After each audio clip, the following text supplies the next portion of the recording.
ये जानते हैं आज की देश और दुनिया की 50 महत्वपूर्ण खबरें सिर्फ 10 मिनट में। लेकिन उससे पहले अभी तक आपने चैनल को सब्सक्राइब नहीं किया है तो सब्सक्राइब जरूर कर लें। मध्य पूर्व में तनाव ने एक नया मोड़ ले लिया है। सऊदी अरब ने दावा किया है कि उसने ईरान की ओर से दागी गई 7 बैलिस्टिक मिसाइलों को अपने एयर डिफेंस सिस्टम की मदद से हवा में ही निष्क्रिय कर दिया। सऊदी रक्षा मंत्रालय के अनुसार इन मिसाइलों का निशाना देश के पूर्वी क्षेत्र में स्थित प्रमुख ऊर्जा प्रतिष्ठान थे। यदि ये मिसाइलें अपने लक्ष्य तक पहुंच जाती तो बड़े पैमाने पर औद्योगिक और आर्थिक नुकसान संभव था। हमले के बाद अल जुबैल के औद्योगिक इलाके में आग लगने की खबरें सामने। यह क्षेत्र दुनिया के प्रमुख पेट्रोकेमिकल केंद्रों में गिना जाता है। फिलहाल नुकसान का आकलन किया जा रहा है, लेकिन इस घटना का असर अंतर्राष्ट्रीय तेल बाजार पर साफ दिखाई देने लगा है। कच्चे तेल की कीमतों में उछाल की आशंका जताई जा रही है, जिससे वैश्विक अर्थव्यवस्था पर दबाव बढ़ सकता है। इसी बीच एक और बड़ी खबर सामने आई है। अमेरिका के पूर्व राष्ट्रपति डोनाल्ड ट्रंप ने ईरान को सख्त चेतावनी देते हुए ईस्टर्न टाइम के अनुसार रात 8 बजे तक का अल्टीमेटम दिया है। उन्होंने कहा है कि यदि ईरान प्रस्तावित शर्तों को स्वीकार नहीं करता तो अमेरिका कड़ी सैन्य कार्रवाई कर सकता है। इससे पहले अमेरिका ने ईरान के एक सामरिक द्वीप पर स्थित सैन्य ठिकानों को निशाना बनाते हुए स्ट्राइक की थी। इन घटनाओं ने पूरे क्षेत्र को अस्थिर कर दिया है। व्हाइट हाउस ने स्पष्ट किया है कि अमेरिका अपने हितों और अपने सहयोगी देशों की सुरक्षा के लिए हर आवश्यक कदम उठाने को तैयार है। कूटनीतिक प्रयास जारी हैं, लेकिन हालात बेहद नाजुक बने हुए हैं। अब रुख करते हैं तेहरान का, जहां हालिया हवाई हमलों ने भारी तबाही मचाई है। कई रिहायशी इलाकों में इमारतें ढह गई हैं। बचाव दल मलबे में फंसे लोगों को निकालने की कोशिश में जुटे हैं। संयुक्त राष्ट्र की प्रारंभिक रिपोर्ट के अनुसार बड़ी संख्या में नागरिक हताहत हुए हैं और लाखों लोग विस्थापित हुए हैं। शहर में बिजली, पानी और संचार व्यवस्था बुरी तरह प्रभावित है, जिससे राहत कार्यों में भी मुश्किलें आ रही हैं। प्रशासन ने नागरिकों से सुरक्षित स्थानों पर जाने की अपील की है। अब कूटनीतिक मोर्चे की एक अहम खबर। भारत के प्रधानमंत्री नरेंद्र मोदी ने वियतनाम के नवनिर्वाचित राष्ट्रपति तो लाम को बधाई संदेश भेजा है। सोशल मीडिया के माध्यम से साझा किए गए संदेश में उन्होंने भारत वियतनाम के ऐतिहासिक और रणनीतिक संबंधों को और मजबूत करने की प्रतिबद्धता जताई। दोनों देशों के बीच रक्षा, व्यापार और क्षेत्रीय सहयोग के मुद्दों पर साझेदारी लगातार गहराती जा रही है। ऊर्जा क्षेत्र से एक ऐतिहासिक उपलब्धि भी सामने आई है। चेन्नई के कलपक्कम स्थित प्रोटोटाइप फास्ट ब्रेडर रिएक्टर ने सफलतापूर्वक क्रिटिकल स्टेज हासिल कर ली है। विशेषज्ञों का मानना है कि यह उपलब्धि भारत के परमाणु ऊर्जा कार्यक्रम के दूसरे चरण को गति देगी। यह रिएक्टर न केवल बिजली उत्पादन में सहायक होगा, बल्कि दीर्घकालिक ऊर्जा आत्मनिर्भरता की दिशा में भी महत्वपूर्ण कदम साबित होगा। अब हवाई यात्रा से जुड़ी खबर। पश्चिम एशिया में जारी तनाव का असर दुबई अंतर्राष्ट्रीय हवाई अड्डे पर भी देखने को मिल रहा है।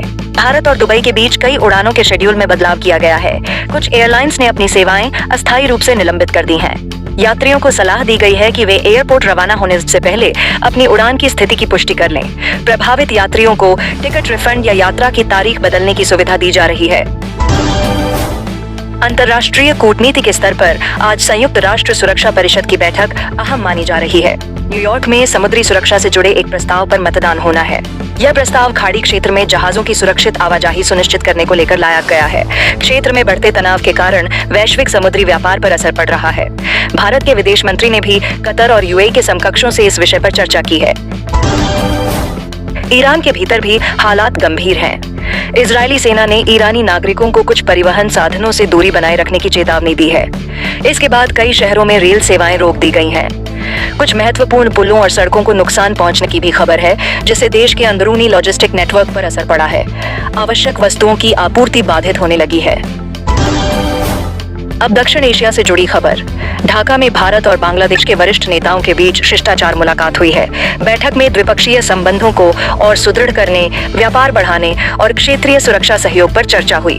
दोनों पक्षों ने पारस्परिक विश्वास और स्थिरता को मजबूत करने का संकल्प दोहराया। पूर्वोत्तर भारत से एक दुखद खबर सामने आई है।